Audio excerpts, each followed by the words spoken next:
Welcome back to the channel, Gary Guru. 2024 sardine run is on us. I hope you guys are catching a lot of fish already. We're already in the 7th month, July. We're ending July now. Sardines there's plenty of sardine everywhere. So most of the guys want to catch garrick. They want to hook into big sharks. Stumpy is around, Grunter is around. A lot of shad the guys are getting. So I'm going to make you a variety of traces. So I'm going to make you, that's 1, 2, 3, 4, 5, 6 traces, all in one video.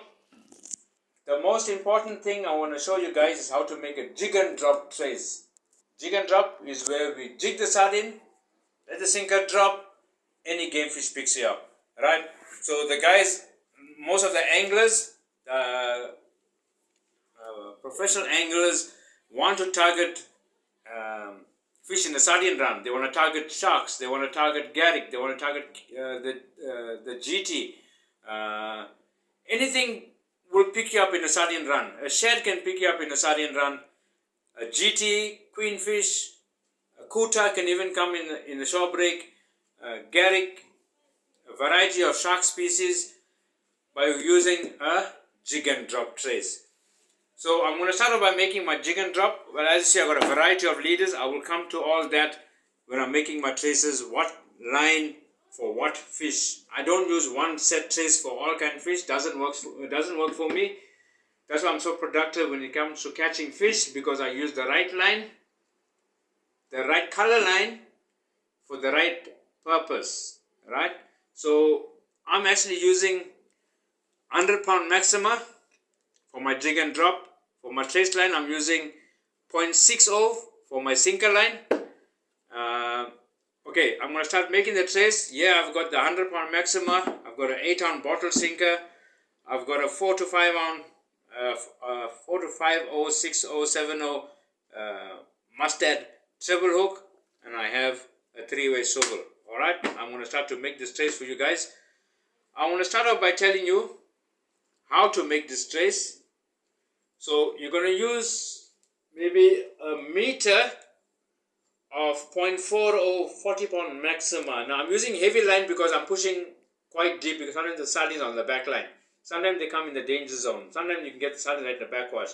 But because I like fishing off deep points, pushing out far for the sardines, I want to put a little bit of pressure when I'm casting around my sinker to bust. So that's why I'm using 0.60 40-pound maxima.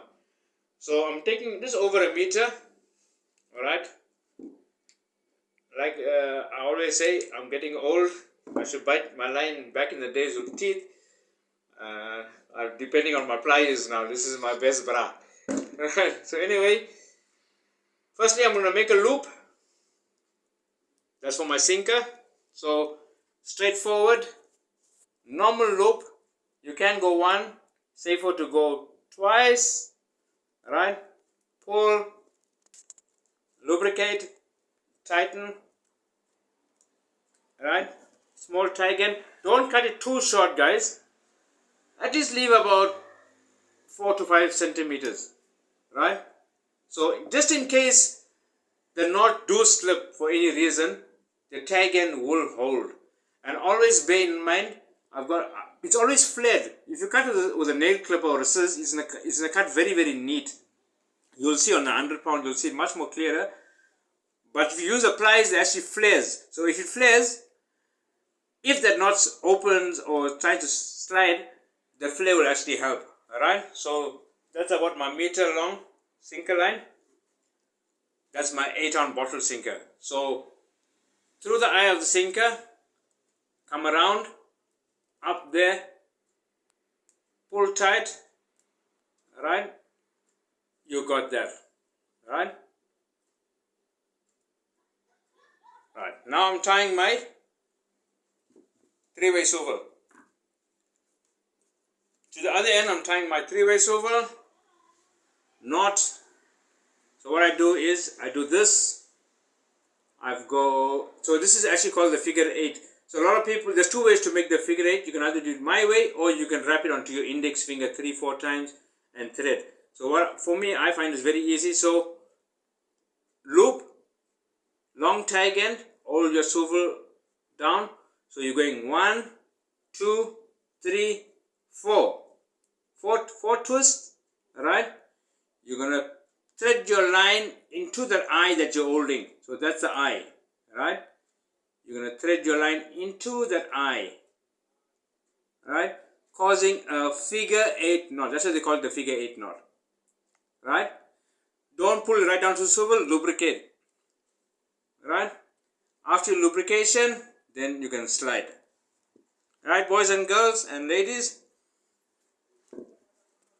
Locked. Once again, small tag end, snip. So here's my sinker on my 3-way. Right? Got that.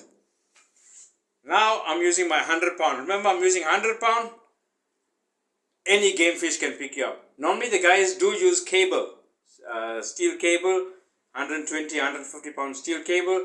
But I prefer using my 100-pound Maxima. You can go with the Kingfisher brand. Nothing wrong. You can go with Spotex, the red Spotex. You get white Spotex. But any strong hook line is the winner. So I'm not going to go very long. I'm going to cut a piece just about 35 to 40 centimeters, right? Cut a piece off there. I'm going to throw this one side because my table is becoming very chaotic now. Right, so let's throw that one side. So I've got my piece of nylon. Remember guys, treble hook, the most dangerous hook, right? I saw a lot of people get hooked on the chin while spooning. Normally the guys use the 1/0 trebles for spooning. I saw an incident once in Toti. A guy was in front of me, standing to cast. The guy in the front of him was casting his spoon. Never say I'm coming over. Got two hooks stuck in his chin. So be careful guys with these hooks here. Please, if you're fishing next to somebody who's using treble hooks, I guess you take 10 meters, 10 foot steps far away from them. Alright, that's my treble hook. But it's a very good hook using for jig and drop on the treble, on the sardine run. So once again, watch this knot. So you got that, twist, right? I'm going to use my pliers just now. So once I got that, I'm going to go again. I just don't want to get hooked here. So 1, 2, 3. Alright, can go 4. I'm going 3. Same loop again. Feed your tag end in. Right, yeah. I'm going to pull a little bit. Right. Right. Lubricate. I'm going to use my pliers to help me. I don't want to get hooked. Right, then you slide. Pull and slide. Right.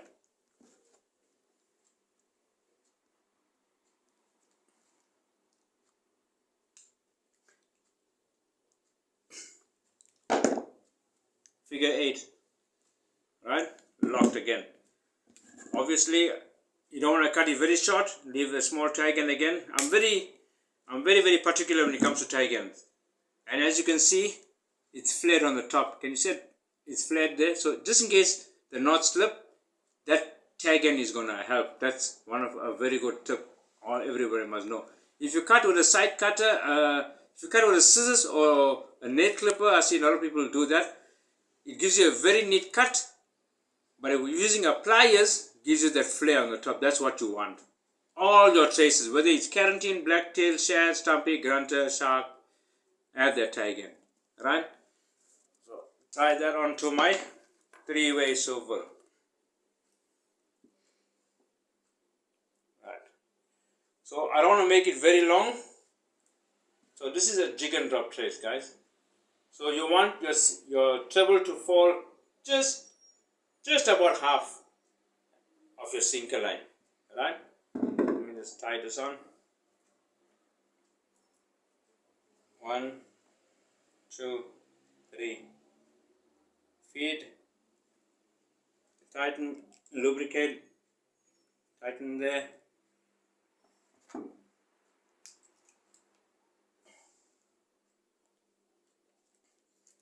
Pull tight. Try again. cut short. Here we get it. Here we have it, guys. You're all set. This is a jig and drop trace. So just to help you once again, just about half. All right, that's actually a half, but I have a little bit longer on my hook line. You can go a little bit shorter, your preference, but that works fine. So what happens? You throw this into the sardine shoal, you jig, you wind. It's a bit difficult on the multiplier, but if you're using a Scarborough KP, the big 7-inch, if you're using the latest fishing technology now with grinder setup, excellent. So you actually throw into the sardine run and you jig. Throw into the sardine run and you jig. Throw in the shoal again, jig, until you find your tip vibrating. Then you know you hooked into a sardine. So what happens, the sinker, that's what they call jig and drop, the sinker falls to the ground, and because that sardine is so weak, that's when the game fish attacks. That's its weakest. That's when the sardine that's its weakest. And the game fish actually sees this one sardine, life is going or whatever, attacks. That's how you get picked up in the sardine run. And very importantly, to open your drag, open your star, your grinder drag, your on your pendle, you open your star a little bit, just to give. Don't ever fish with a lock drag, you'll get towed in the water, right? So set your drag to where you know you can get picked up and you can land the fish. So guys, that's a jig and drop trace, right? I'm just going to throw that one side. The next trace I'm going to start is a stumpy trace. There's some lovely stumpies around. The guys are using fresh sardine. You can use a sardine head, you can use sardine belly, cutlet bait, whatever good bait that you can find off the sardine shoal is working well. So for the stumpy trace, I'm going to go with the 0.57 35 pound maxima. Now guys, I just want to share something with you concerning maxima, right? You get ultra green and you get marine green. Now I try to use the ultra green in most of my videos. Most of the guys who watch me on the beach fishing with ultra actually blends with the sand, with the surf zone. So if you're going to use marine green, maximum marine green, that line is so visible you can see it clearly. If you take a piece of marine green and place it in a shallow pool with sand in the bottom, you will see how visible the green is. My preference is to use the marine green, the marine green deep sea, where the water is deep. That works for me. But fishing in the surf zone, ultra green, right? That's why I'm so productive when it comes to fishing. Using the right leader line for the right fish, for the right diameter, the right pound line for different. You can't use 15 pound line to catch. It will work, not to say no, it's 7 kg, but thinner line, quicker bites, right?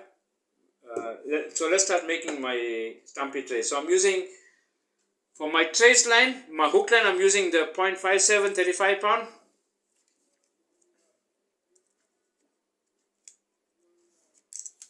Alright.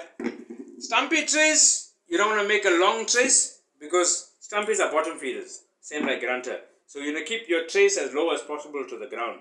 You can use sea lice, any white bait. Stumpies like crustaceans, they like your prawn, chokka. Sardine is good, very good bait. Well, now fresh sardines. And sea lice, ghost crab. Ghost crab is a very good bait. A very good bait for me is a stumpy red eye. Don't miss the red eye. Very good bait for stumpies also. Alright, I'm going to tie my hook. Guys, I want to show you this very special knot of mine. Alright? Not many people know this knot, but an excellent knot. I'll show you how to make this. Right? So you thread your hook. Right?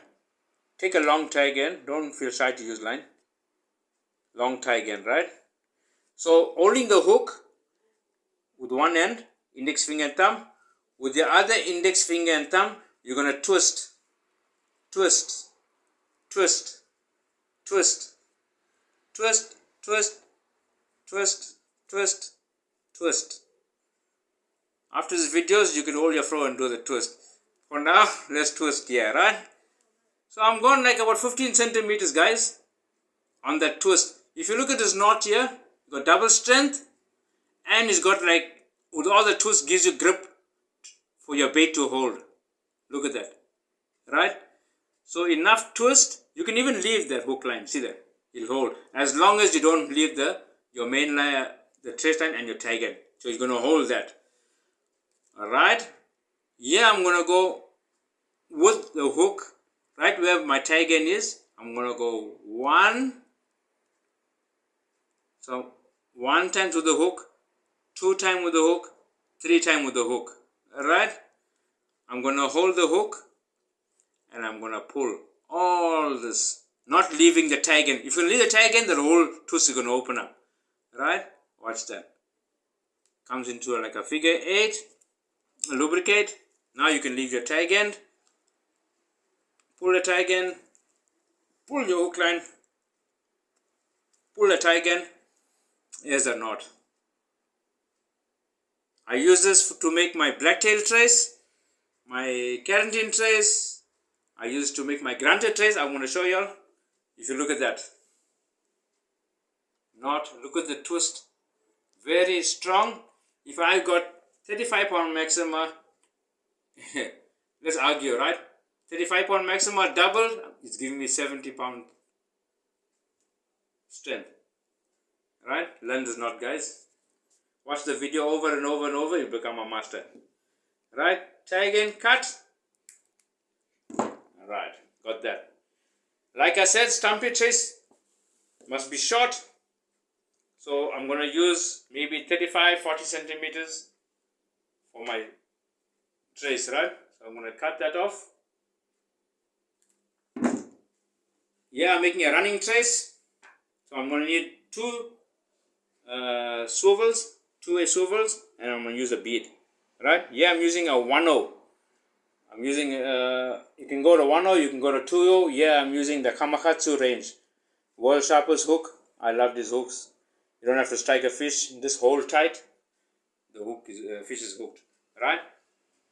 Tie my swivel onto 1 swivel. I've got 2 swivels. I'm going to use 1 swivel for my sinker line and 1 for my hook line. So, like the other knot I made for my jig and drop, same procedure.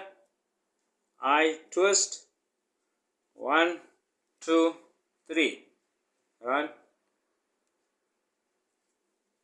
Tag in. I'm gonna cut. Always emphasize, and one more time I'll tell you people, short, but not too long. Alright? Fish not going to see that tag in. They're more worried about your bait. Alright? So I've got my hook line. Next I'm going to tie my sinker line. Now for my sinker line I'm going to use 25-pound maxima 0.50 diameter. Alright? Your sinker line is going to be a little bit longer than your hook line. Right, guys? So loop again for my sinker. 1, 2, double knot, twist, tag and cut. Right? Yeah, I don't have a 4 on 5 on cone sinker, bucket sinker. I managed to find this in my garage, a heavy cone, but I'm just going to show you for demonstration, right? So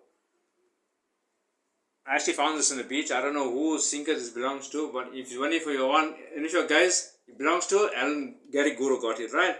Claim it for me, I'll keep it for you. So normally the guys have that sinker where you can clip your bait on. I couldn't find what is dark in the garage, so I'm just using this one, right? Okay. So again, like how I did my bottle sinker for jig and drop, same procedure. Slide down. Right, now here's the part where I'm going to show you. So you're going to judge, guys. You're going to judge with your sinker line how long, so you don't want to waste from the spool. Just where the knot is, right? Just where the knot is for your sinker is where your hook needs to sit, right? Just about there. So I measure my sinker, I'm going to cut that off. Alright, I got the other swivel, tie the knots, 1, 2, 3, 4, you can go 4 because you're going thinner line, tie again, pull, cut. Alright, that's my sinker, that's my hook line. Alright, as you can see guys, that's my stumpy trace. I try to keep it as short as possible because stumpies are bottom feeders. So they're going to move in that with the current and the wave. You can put flotation, but I don't like flotation. Okay, supposing this is coming from your tip ring, right? You're going to thread your sinker in first. Thread your sinker in first. Your sinker, this is a running trace guys. So your sinker is actually running, right? You're going to thread your bead. I actually use the glow in the dark bead, right? You put a light on this thing here, put the light off, it actually glows, right?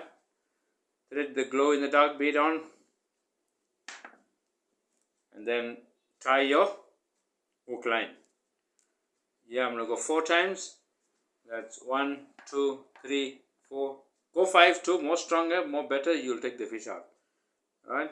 So, thread, twist, lubricate, pull, yeah, cut.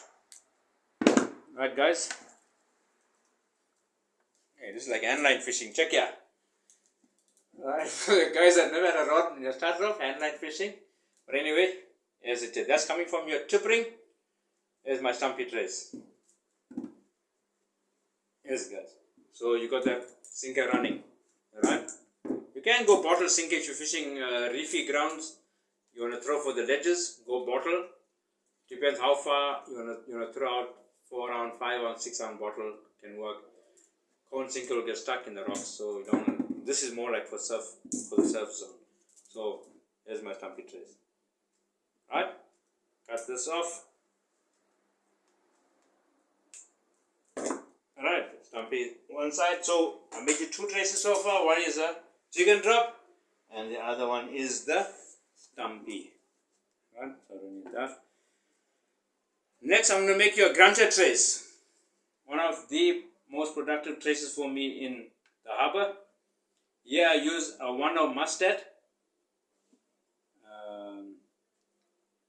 I use a silver with a double barb in the back here. Right? 1/0. Sorry, my apologies guys. Number 1. Number 1 mustard with a double barb in the back. Right? That's my grunter hook. You're going to use tiny swivels, 2-way swivels, right? A bead. You might see 2 beads. You'll ask me, hey, but Guru, why are you using 2 beads? I'll explain to you. Right? 2 beads, 2 ounce, 3 ounce bottle sinker. There I'm going. I don't have the 10 pound maximum. I'm going with 15. Nothing wrong with 15 in the harbor. I got many a grunter with the 15 pound maximum. Yeah, again, I also use ultra blends with the harbor sand and everything, right? So for my hook line, I use over a meter, say 1.2, 1.3 for my hook line, a long hook line. Right, I'm going to tie my hook, come again, show you this knot again. Right, thread, long tie again because you're going to be twisting. 1, 2, 3, 4, 5, 6, 7, 8, 9, 10, 11, 12, 13, right? 14, let's make it 15, right? Flat number 15. Right, 15 times, right? Don't ever let the tag end go, the twist will open, but you can leave your hook line. Twist, you got that. Take your hook, 1, 2, 3, 4, right? You got that. Don't let it slip, right? Holding all together, you're going to bring it right down, right?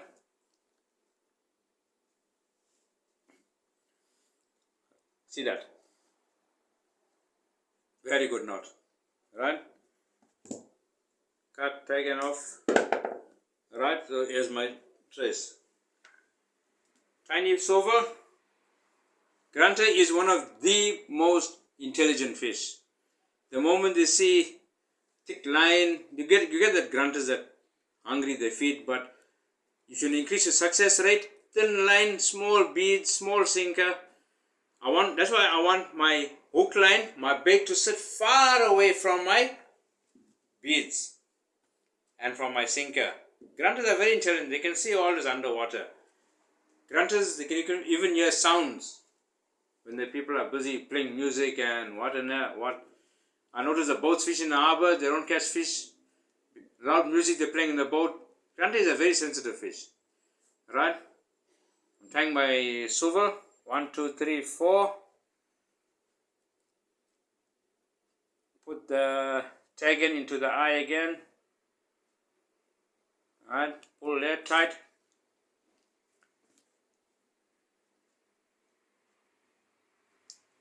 Cut. Alright, long hook line. So a meter is here, guys. So I'm gone here. So almost 1.3.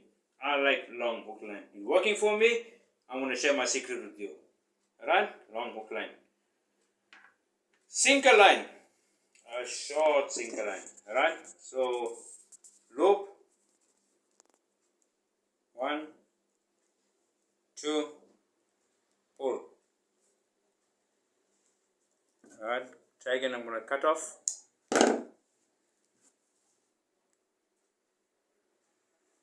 So like I said, Grunter is very sensitive. You can see everything underwater. So you want to keep your sinker line short as possible. You want your sinker and your beads away from your bait. So the Grunter doesn't see all this here. They see your bait. Right? So I keep my sinker line, what's this? 20 centimeters. Very short. Right? Tie my sinker. 1, 2, 3.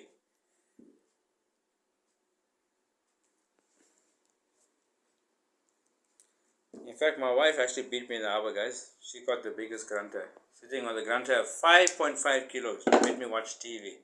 She's the one behind the camera at the moment. My beautiful wife, yeah. So,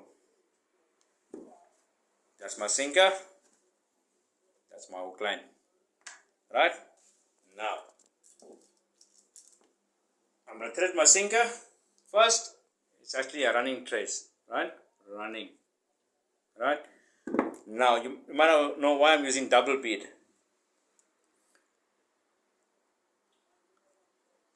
One bead.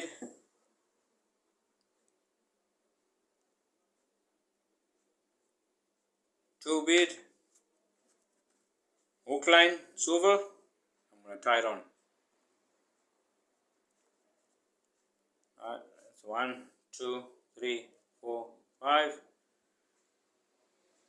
Thread the eye of the hook into that loop. Pull, lubricate.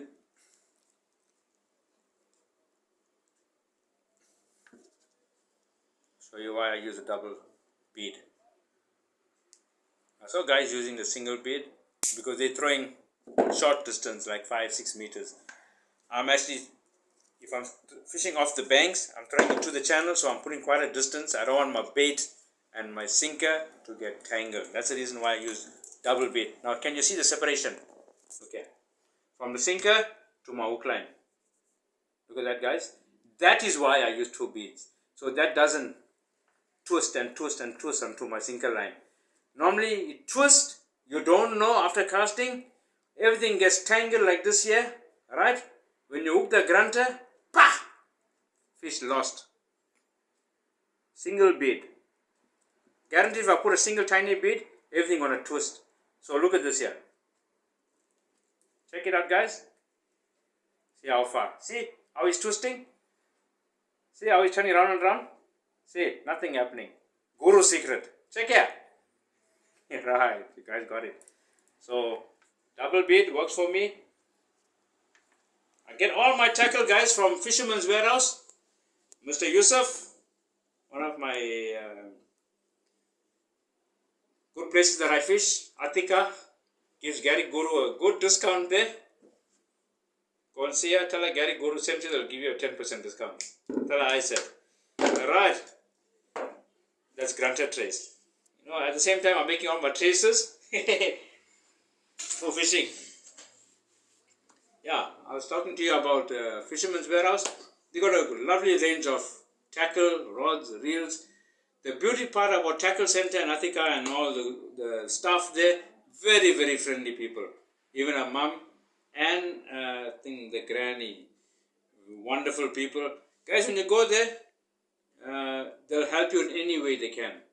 Athika is one of a very good angler, fish for sharks and stuff. I don't know if I'm giving any secrets out here, Athika, sorry about that.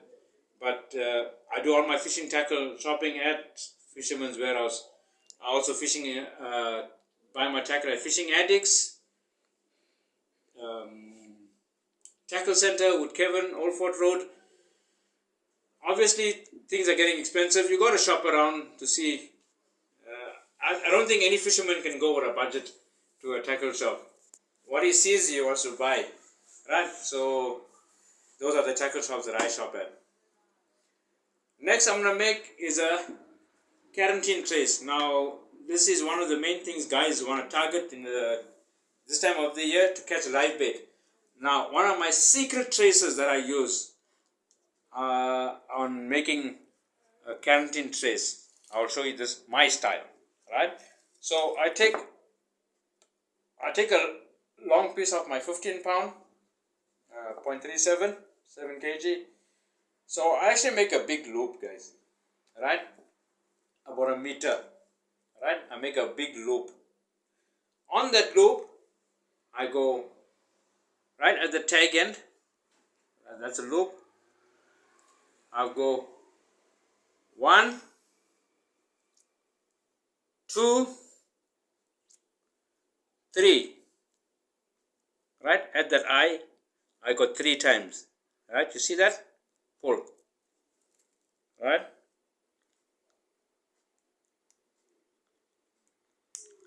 So that's coming from your trace line or from your reel, right? I make one big loop. Check here. Right? That's one big loop. Now, this is where the tricky part is. Right? From my knot that I made, I'm going to come somewhere here. Right? I'm going to do the very same thing. Another 3 times. That's 1, 2, 3. Right? I'll make a loop. Right. So you got 1 knot, you got 2 knot, you got 2 strands coming off there, right? 1 lock. On the other knot, to the bottom of the loop, right? I'm going to make another knot. I'm fishing 3 hooks, right? So you got that 1, 2, 3. Now watch this very, very carefully. A very super strong trace, right? So you got a loop at the bottom, right? You got a knot there. So you got that, right? 2 knots there. Above that knot, you have another knot, right? So you got 1 loop here, 1 loop here, 1 loop at the bottom, right? Now where you got that there, right? You got 2 strands, cut 1 strand off, just above the knot. Cut 1 strand off there. So it gives you that fixed, 1 loose. Do the same thing for the bottom. Above the knot,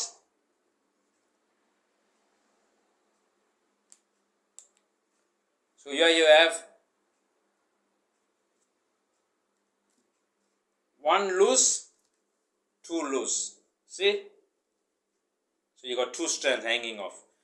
Then you're left with the last loop at the bottom. In the center of the loop, you're going to halve it.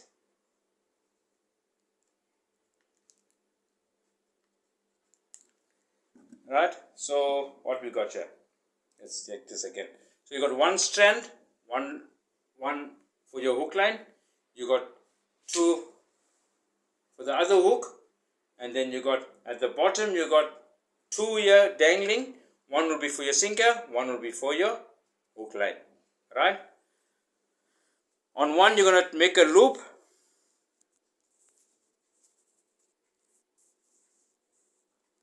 One, 2. That's for your sinker, right?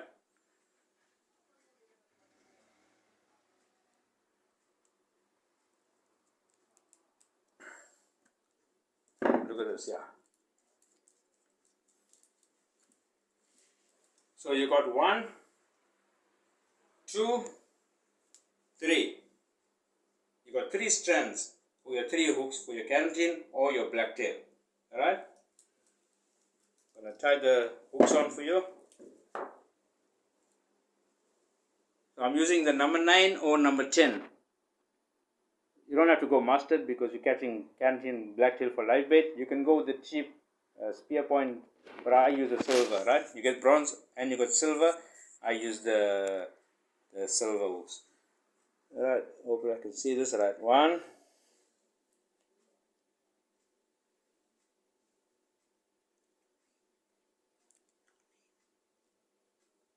right? So I'm just gonna make a normal knot for you. 1, 2, 3. Right? I got that one down top. Try another one. Always keep it just above that knot there, right? Like that there. So I double my line. I hold it tight again. I take all this here, the hook line. I go around my index finger. 1, 2, 3. Pull tight. Alright. And then one more hook here. So I'm using 3 hooks.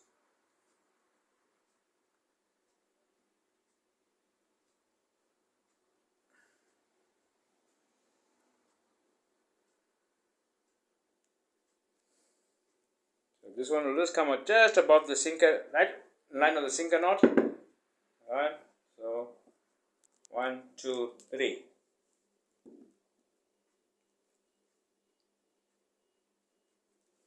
Right?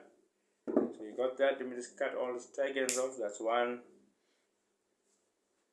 2. There's one more. Yeah. Cut this tag end off here where the hook is.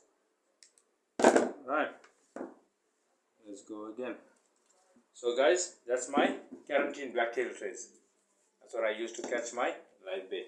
So I got 3 hooks. 1, 2, 3. Now let me show you something very, very important about this trace. Than making the other normal trace what guys use that break very often. So I'm pulling up here. Right? I'm pulling up, the fish is pulling down. If you look at the knot, the way the knot is made. Right? So this is the hook and the fish is pulling down and I'm pulling up. See, there's no string on the knot. Right? How the other guys do it opposite around. If this was the main line and this was the hook line, see how the knot opens up and it tears. It's being stretched. But in this way here, the fish is pulling, you pulling up, there's no actually tension on the knot. Check it. That's the hook line. That's the fish pulling. Supposing you're hooking a big fish, anything possible on a baby hook. You pulling, the fish is pulling, I'm pulling, you see. No stretch on the knot. That's Guru step. Alright.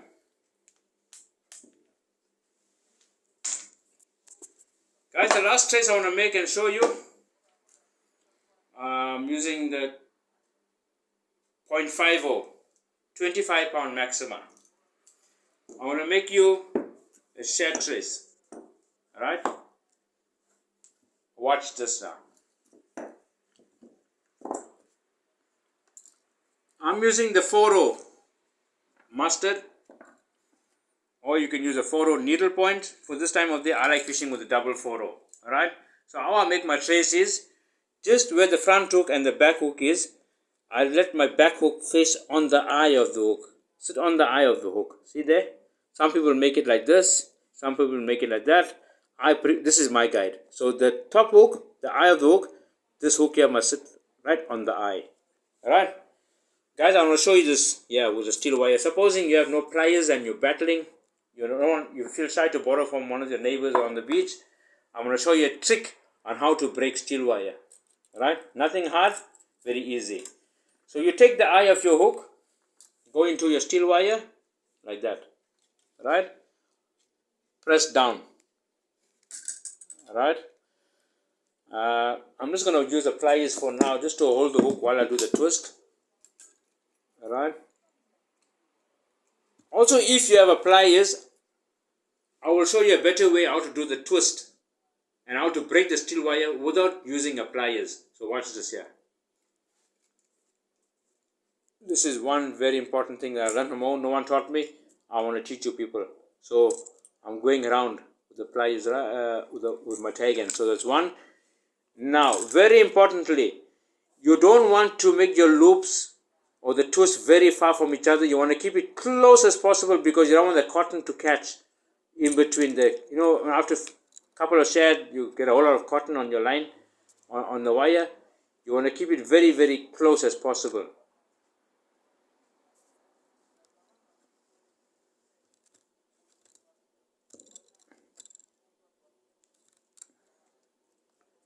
Look at that, it's very, very close. That way that cotton wouldn't get stuck in between here.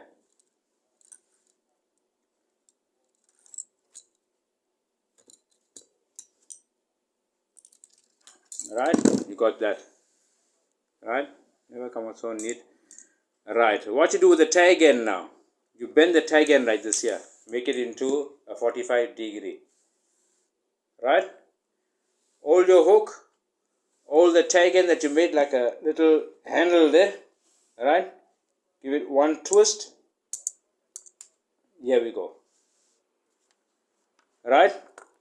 Normally, if you break it with the pliers, you're going to get a little tag end here. See right here where you broke it off? You get a little tag end.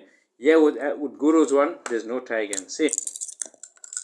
Neat. Very, very neat. Look at that. Alright? Same principle with the swivel. Watch here. Thread there. So you don't want to make your shutters very, very long. You want to keep it short as possible so you don't have too much of bend on your steel wire. Alright? So you're going to keep it somewhere on there, about just over 10 centimeters. You're going to bend. Watch again. Alright? Tag end, you're going 1, 2, 3, very close. Keep it very, very close to each other so the cotton doesn't jam.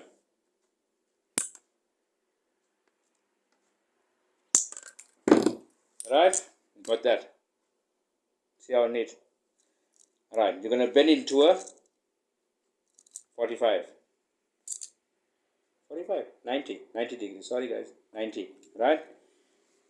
Hold the 90 degree and twist. See, easy as that. See, there's no tag end here. Look here. I can even rub it with my finger, nothing pokes me. So smooth and how neat it is here. Very, very neat. Right, that's one. A lot of people use single hook. For me, better chance double hook. So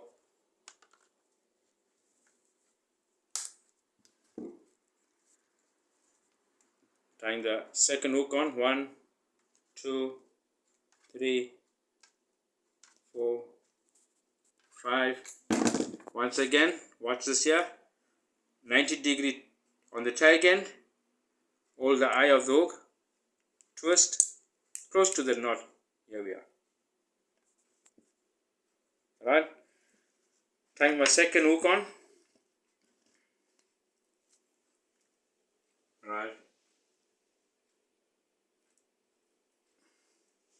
So want this hook, like I told earlier, must sit right where the eye of the hook is, of my front hook. See that? Right? Bend there, that's my guide. I know where I'm going to twist. Tag in again, one more time. Go around, 1, 2, 3, 4. I got my long tag end. I'm going to give it a 90-degree bend. Right? One twist, guys. Easy as ABC. Neat finish. That's my shad trace. Right? Yeah, I used the 25 pound 0.50 Maxima. Alright, eye of the hook. I'm gonna go 3 times, 4 times, 1, 2, 3, 4. Eye of the hook. Push in there, get my figure of 8. Pull a little bit close, tag in. Pull it tight. Cut the tag end off. You don't want to go very heavy on shad trace. 25 pound is ideal. Now here I'm making a top bunk trace, guys. So my top bunk trace actually sits. So if I'm standing here, right, from my feet right to my shoulder, I'm going to cut that piece off, right? So that's my top bunk trace. So I'm going to use a runner sinker for weight. Right, runner sits there. I've got a top bunk, 12 bucks, fisherman's warehouse. Right, comes with a peg. Feet from the bottom. Push it up your line. Right, put the peg back on. Right, got that. Let me just steal one swivel from one of my traces.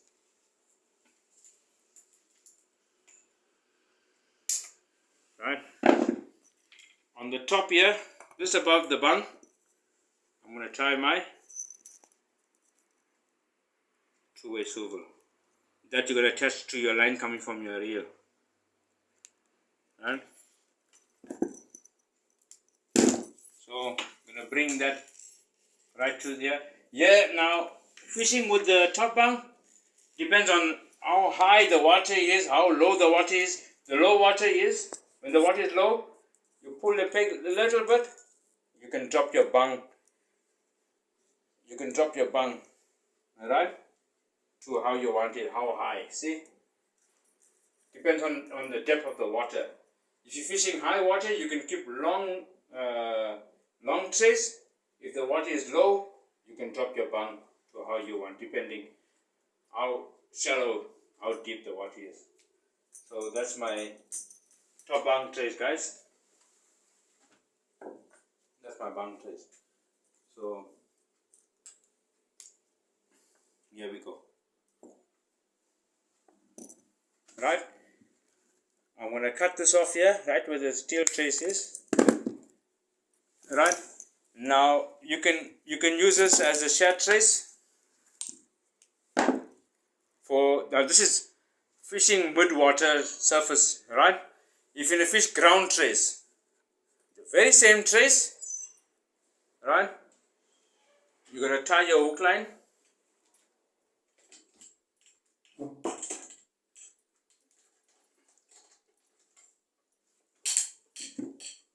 Right? That's my trace line. You're going to keep it short.